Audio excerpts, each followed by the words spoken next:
Store சீரியலை பார்த்தீங்கன்னா, ராஜி தன்ற வீட்டை போகிறதுக்கு ஆசைப்பட்டு கொண்டிருக்கிறார். அதை கேட்ட பாண்டியனும், உனக்கு எப்போ தோணுதோ அப்போவெல்லாம் உன்ற வீட்டை போயிட்டு வா என்கிறார். அதனை தொடர்ந்து ராஜி ரொம்ப சந்தோஷப்படுகிறார். பிறகு கோமதி, ராஜி வீட்டை போகிறேன் என்று சொன்ன உடனே அனுப்பினீங்க, அதே மாதிரி கல்யாணமான புதுசில் என்னையும் அனுப்பி இருக்கலாம் என்று கேட்கிறார். அதற்கு பாண்டியன் எதுவுமே கதைக்காமல் அமைதியாக அங்கிருந்து கிளம்புகிறார்.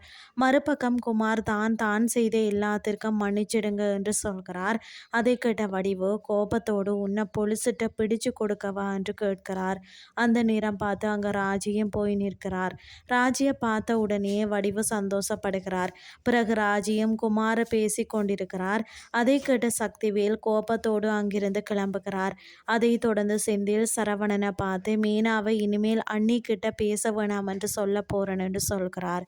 பிறகு கதிர் சரவணன் கிட்ட எப்படி இருக்கிற என்று கேட்கிறார். அதற்கு சரவணன், நான் நல்லாவே இல்லைன்னு சொல்கிறார். அதை தொடர்ந்து பழனி சுகன்யா வயிற்றில் இருக்கிற தன்ற குழந்தை கிட்ட பேசி கொண்டிருக்கிறார். இதுதான் இன்றைய நாளுக்கான எபிசோட்.